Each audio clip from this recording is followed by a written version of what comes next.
अस्सलाम वालेकुम नाज़रीन, मैं हूं जावेद इकबाल और आप देख रहे हैं मेरा यूट्यूब चैनल लम्हा न्यूज़। नाज़रीन, पिछले कुछ महीनों से दुआ ज़हरा केस ज़ेर बहस है। उनकी उम्र से लेकर उनके बचपन तक, उनके निकाह तक और उनकी शादी तक, और फिर अगवा की भी बातें बाज़ जो नाम नहाद एंकर्स हैं उन्होंने सोशल मीडिया पर मशहूर कर दी हैं। इस केस के हवाले से बात करेंगे और ये भी बात करेंगे कि उनका जो शोहर है वो किस हाल में है, कहाँ है, वो गायब हो गया है। पिछले कुछ दिनों से हम उनके रब्ता कर रहे हैं। उनकी जो तमाम तर सिमें हैं वो ब्लॉक कर दी गई हैं और उनसे कोई रब्ता नहीं और उनकी इत्तला नहीं कि वो कहाँ है, और उनके घर वालों को भी पता नहीं कि ज़हीर किस हाल में है और कहाँ है। लग ये रहा है बादियो नज़र में कि ज़हीर जो है उसको एक मंसूबे के तहत, एक प्लान के तहत किसी जगह पर उनको किडनैप कर दिया गया है या पता नहीं किस हाल में रखा गया है। इसकी इत्तला हम लेने की बार बार कोशिश करते रहे लेकिन इसका कोई जवाब नहीं मिला, क्योंकि उनकी तमाम जो उनके नाम से और उनके वालिद के नाम से सिमें हैं वो ब्लॉक कर दी गई हैं और ये ख़तरे की घंटी है उस ख़ानदान के लिए। और दूसरी बात हम ये करेंगे कि कराची से, चूँकि दुआ ज़हरा का तल्लुक़ कराची से है और कराची सोशल मीडिया का गढ़ है और वहाँ के कुछ नाम नहाद एंकर्स इसको सिंध कार्ड का नाम देना शुरू हो गए हैं। और ज़हीर बेचारा, जिसकी एक मोबाइल की दुकान है, उसको बाज़ एंकर जो हैं वो उसको अगवाकार भी कह रहे हैं, गैंग का रुकन भी कह रहे हैं, लेकिन पंजाब में उनकी आवाज़ उठाने वाला कोई नहीं है।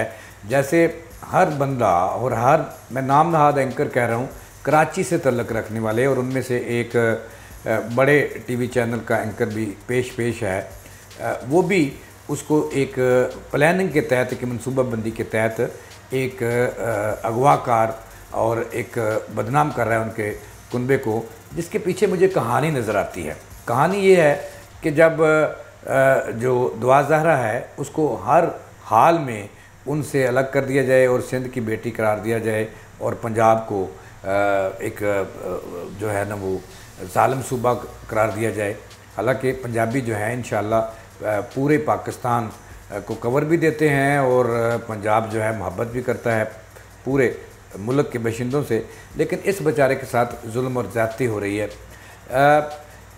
मैं ये कहना चाहूँगा, मैं ये इंकशाफ कर रहा हूँ, फिर कह रहा हूँ कि ज़हीर के नाम से तमाम तर जो सिमें थी उनके वालिद के नाम से वो भी ब्लॉक कर दी गई हैं और ये एक मनसूबा है।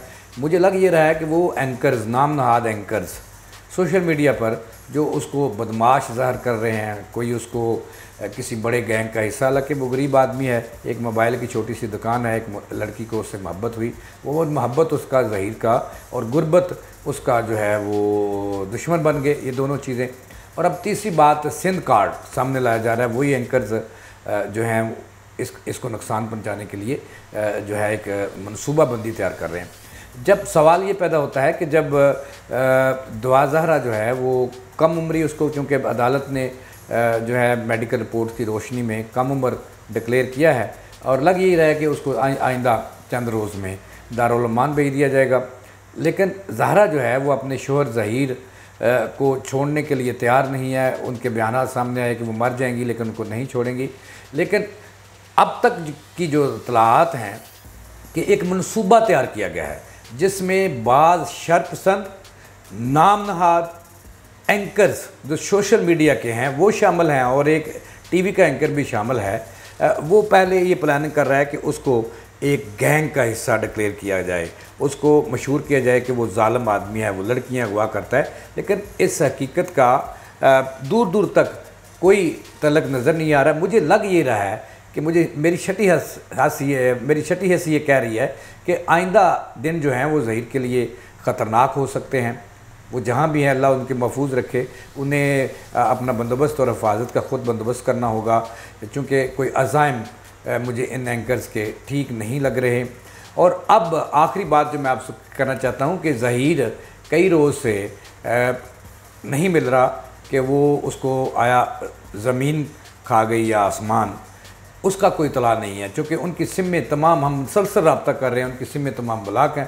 पहले ये था कि वो अपने वकील के ज़रिए मीडिया से गुफ्तगू करता था, उससे भी गया। नाज़रीन, आइंदा दिन उसके लिए मुझे कोई अच्छे नज़र नहीं आ रहे। अब तक के लिए इतना ही। इस केस की अपडेट हम आपको देते रहेंगे। जावेद इकबाल को दें इजाज़त। अल्लाह निगहबान।